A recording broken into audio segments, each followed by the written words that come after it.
KBS에서는 그런 조용필 씨를 위해서 KBS 홀을 연습실로 내줬고, 조용필 씨는 지난 한 달 반 동안 거의 매일같이 출근을 하면서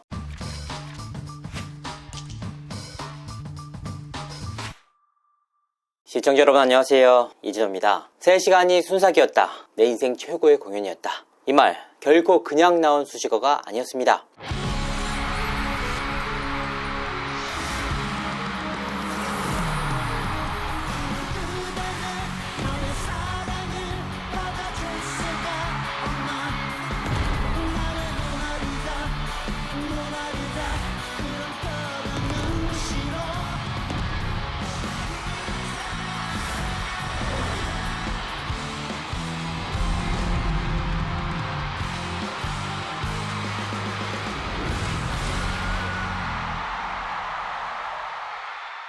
가왕 조용필 씨의 무대는 그야말로 전설 그 자체였습니다. 광복 80주년을 기념해 KBS에서 기획한 조용필 이 순간을 영원히가 지난 6일 방송됐습니다. 그리고 그 결과는 놀라웠습니다. 15.7%의 전국 평균 시청률, 방송 중 분당 최고 시청률은 무려 18.2%까지 치솟았습니다. 이날 방송된 모든 프로그램 가운데 1위, MBC 세시봉 더 라스트 콘서트 3.8%, SBS 임영웅 리사이틀 6.2%마저 훌쩍 뛰어넘는 수치였습니다. 이날 방송은 지난달 6일 서울 고척돔에서 진행됐던 콘서트의 실황을 편집해낸 편집본이었습니다. 세대 간의 갈등 없이 온 가족이 함께 모여 울고 웃었던 공연. 이날 공연의 비하인드를 한번 취재해봤습니다. 첫 번째, 조용필 씨는 대체 왜 KBS를 택했나? 사실 그동안 조용필 씨를 모시기 위한 방송 3사의 경쟁은 무척이나 치열했다고 합니다. 특히 SBS의 경우에는 지난 8월 꼬꼬무 조용필 평양 공연 비화를 20년 만에 공개했을 정도로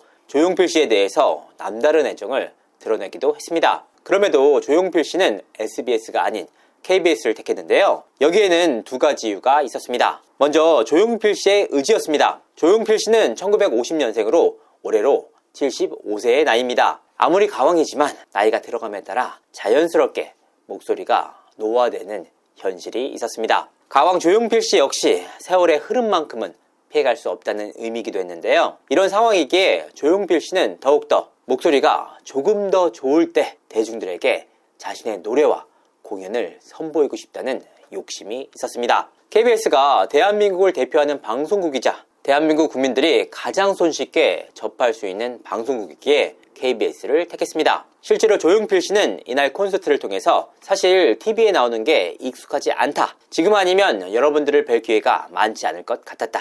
제 목소리가 앞으로 안 좋아질 수도 있으니 빨리 해야겠다고 결심을 했다라고 말했습니다. 두 번째는 제작진의 열정이 있었습니다. 제작진은 그동안 조용필 씨를 섭외하기 위해 무려 10년 동안이나 러브콜을 보내왔습니다. 이날 공연을 기획한 담당자 중 한 명인 KBS 한경찬 예능센터장은 1997년 빅쇼에서 막내 조연출 PD였을 때 언젠가 도와줄 수 있으면 도와주고 싶다라고 했는데 올해 너무나도 크게 도와주시는 것 같아 예능 PD로서 여한이 없다. 여러 이벤트 단장이 10년 넘게 설득한 결과 하늘의 기운이 모인 것 같다라고 말을 했을 정도였습니다. 그러니까 뒤집어서 생각해보면 10년 넘게 공을 들여왔음에도 불구하고 조용필 씨의 공연을 성사시키지 못했다는 의미이기도 합니다. 그러니까 조용필 씨가 방송국을 통해서 자신의 공연을 보여주고 싶다라는 의지에 지난 10년 동안이나 공을 들여왔던 KBS 제작진들의 의지가 더해지면서 이번 공연이 성사됐다는 의미입니다. 두 번째, 조용필 씨가 이번 공연을 위해서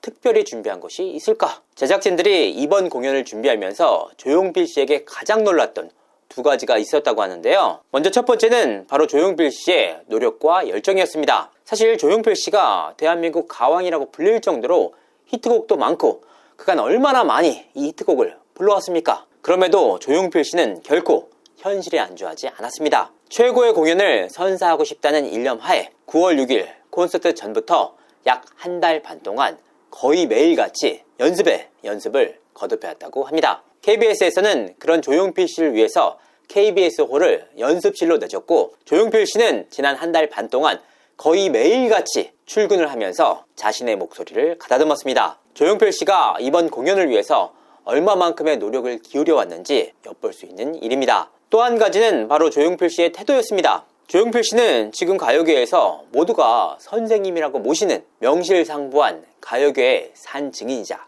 산 역사 아닙니까? 그럼에도 불구하고 자신의 권위에 기대서 막무가내로 지시를 하거나 특별한 요구를 하는 케이스가 전혀 없었다는 겁니다. 물론 워낙 완벽함을 추구하는 성향 탓에 무대 곳곳에 하나하나까지 세밀하게 조용필 씨가 체크하고 따로 살펴봤다고 하는데요. 그럼에도 불구하고 독단적인 결정이 아닌 제작진과 하나하나 협의하고 이야기를 하면서 최고의 무대를 이끌어냈습니다. 특히나 제작진은 지난달 진행됐던 미니 기자간담회에 조용필 소속사 소속인 YPC 장호서 음악감독이 참석한 데 대해서 놀라움을 금치 못했습니다. 당초 KBS 제작진 위주로 진행될 미니 간담회였지만 여기에 장호서 음악감독이 참여를 하면서 한층 격을 높였다는 평가입니다. 장호서 음악감독의 참석에는 조용필 씨의 컨펌이 없이는 불가능한 일이었는데요. 그간의 간담회 사례에서는 거의 보기 드문 행보였습니다. 조용필 씨가 얼마만큼 본인의 공연에 대해서 자부심과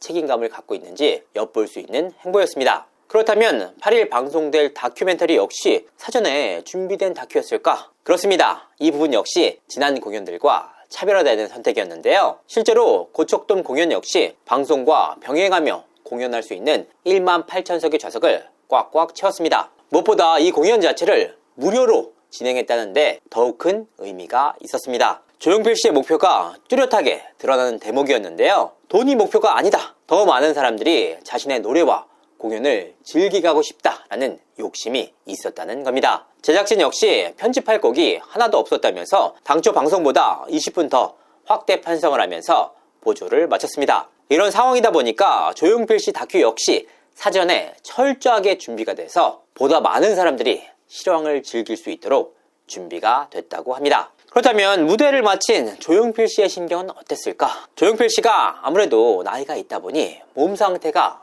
100% 완벽하진 않았다고 합니다. 그럼에도 조용필 씨는 조금도 본인의 불편함에 대해서 내색하지 않았습니다. 오히려 한 달 반 동안 꾸준히 본인의 목을 가다듬고 준비를 해왔던 덕에 이날만큼은 정말 최고의 컨디션을 자랑했다고 합니다. 전문가들 역시 최근 조용필 씨의 컨디션 가운데 최고였다라는 평가를 내놓을 정도였습니다. 조용필 씨는 공연 이후 본인의 공연에 대해서 남다른 만족감을 드러냈다고 하는데요. 개인적인 감상으로는 이런 연차와 나이에도 최고의 무대를 선보이기 위해 무려 한 달 반 동안이나 꾸준히 준비하고 노력했다는 모습을 보면서 역시 아무나 그 자리에 올라갈 수 있는 게 아니구나 라는 생각이 들었습니다. 그렇다면 남다른 시청률을 기록한 데 대해서 KBS 내부의 반응은 어떨까? 이 부분 역시 알아봤습니다. 결국은 시청률이 방송국의 모든 걸 말하지 않습니까? 타 가수들의 공연뿐만 아니라 지난 추석 특집 가운데서도 압도적으로 좋은 성적을 기록했습니다. 무엇보다 코로나 시기 이후에 15.7%라는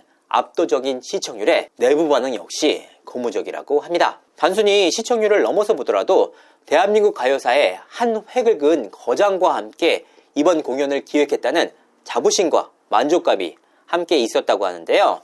그래서 더더욱 이번 공연에 대한 만족감이 높았던 것으로 보입니다. 무엇보다 이번 공연에 사활을 걸었던 KBS였던 만큼 그에 따른 결과에 만족해하는 분위기입니다. 75세의 조용필, 그는 무대에서 여전히 청춘이었습니다. 그리고 그의 노래도 진심도 늙지 않았습니다. 조용필, 그 이름 석자만으로 대한민국이 하나가 된 밤이 아니었나 싶습니다. 이상으로 이진호였습니다. 감사합니다.